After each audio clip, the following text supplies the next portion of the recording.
I'm going to share information with you today and in the future that literally has the power to change your life. Now, you see, I'm not able to change your life, but you certainly are.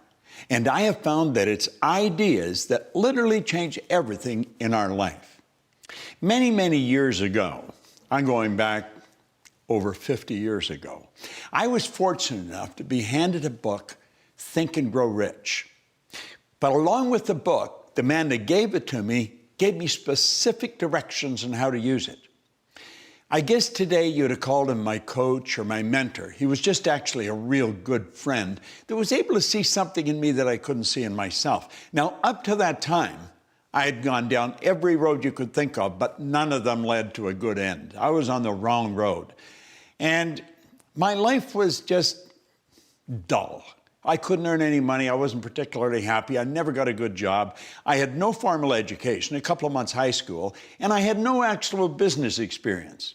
But you know, by following this man's direction, oh, by the way, he said, if you do exactly what I tell you, until you find out that I'm lying to you or I don't know what I'm talking about, you're going to end up a big winner. Now, he said, I don't lie, and I do know what I'm talking about. I wouldn't even want to guess at the number of people I've said that to over the past 40-some years. But at any rate, I started to follow his direction. I went from 4,000 to 175,000 in a year. And then I took it over 1 million. Now, you may be wondering what I was doing. I was cleaning floors. I started to clean one office. I got $30 a month for washing the floor twice. And I ended up, in less than 5 years, cleaning floors in Toronto, Montreal, Boston, Cleveland, Atlanta, London, England. The thing took off like a rocket. But when I got there, I'm sitting thinking, how the heck did this happen? You know, there was a lot of people cleaning floors, but they weren't doing what I was doing. There was a lot of people reading Think and Grow Rich, but they weren't doing what I was doing. And I had to ask myself what happened.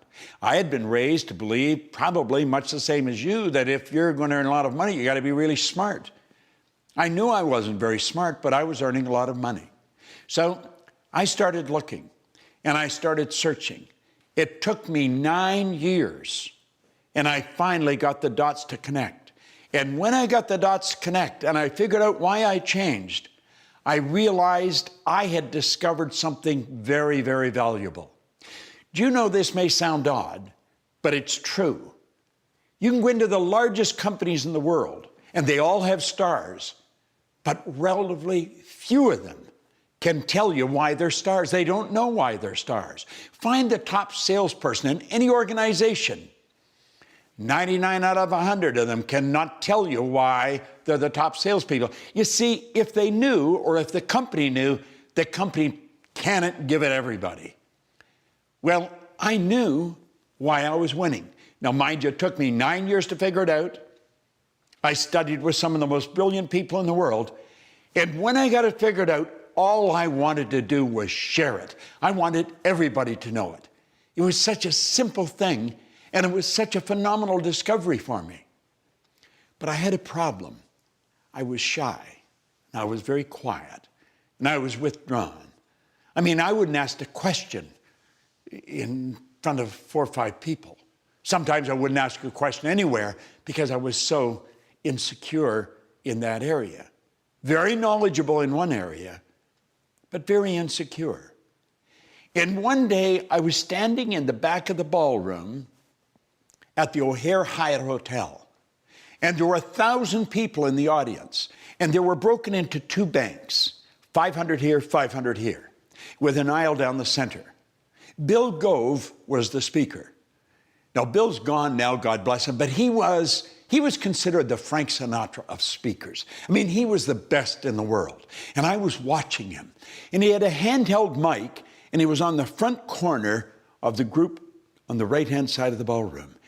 And he's saying, if I want to be free, I've got to be me.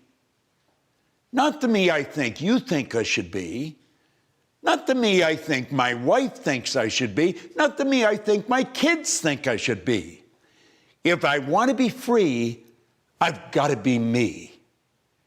Now, he said, I better know who me is. Now, I'm standing in the back of the room watching him. And I was thinking, if I could only do that. I wanted to share this information so much, but I was shy. Now, let me digress for a second. I had listened to Earl Nightingale for years. I burned Earl's messages into my mind. The first recording in a great series of recordings that lead the field program, the first recording was on the magic word, and it was attitude. And at one point in the record, he said, now, right here we come to a rather strange fact. We tend to minimize the things we can do, the goals we can accomplish, and for some equally strange reason, we think other people can accomplish things that we cannot. He said, I want you to understand that's not true. You've got deep reservoirs of talent and ability within you. Now, if you asked me if I understood that, I'd say, of course I understand it. I listened to that. I'll bet I had listened to that at least 1,000 times in the 9 years that I was searching for why was I winning. And if you'd asked me, I'd have said, yeah, I understood it. I didn't understand it at all. And I'm sitting there, standing actually, watching Bill Gove, and that record started to play in my head. And I could hear Earl Nightingale say, now right here we come to a rather strange fact. We tend to minimize, and I thought, that's what he means by that.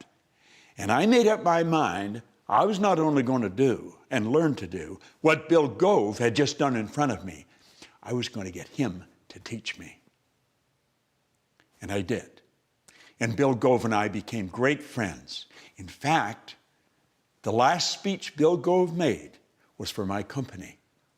That's right. It was about 5 years ago. It was in December. On the 13th of December, Bill Gove passed away. If he had lived till January, he would have been 90. He did what he loved right up until the last day. But I owe him such a vote of thanks. Now, I don't speak at all like Bill Gove, but I speak all over the world. I've spoken to groups of 50 people to 20,000. And you know something? He taught me to be comfortable in front of the camera or in front of the people. And he said, Bob, if you want to be effective, just think of the people you're talking to. Just fall in love with the idea of helping them. And he said, and you can help them because you've got valuable information. Now, that was 46 years ago. I didn't lose the shyness like that. It took a little while. But with the proper coaching, it left me. I didn't lose the good side of shyness. I can enjoy being by myself. I spend a lot of time by myself on the road. But the bad side of it is I was afraid to express myself freely in front of other people. And I got over that. I got rid of the doubts. Now, I would imagine you have doubts in a number of different areas, and possibly in an area you really don't want them, and they're certainly not serving you well.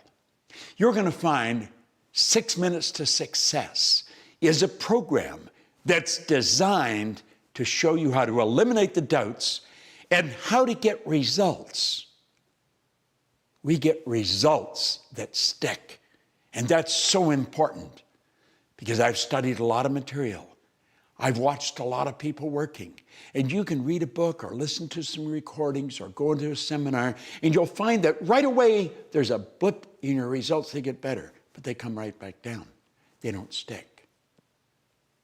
Here in our company, in the Proctor Gallagher Institute, we deal with results that stick, and you're going to love this because we give you phenomenal information.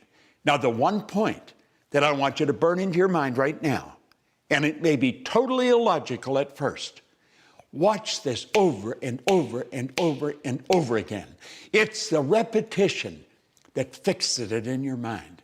And when it's fixed in your mind, baby, you got it. And you know you've got it. We're going to give you results that stick.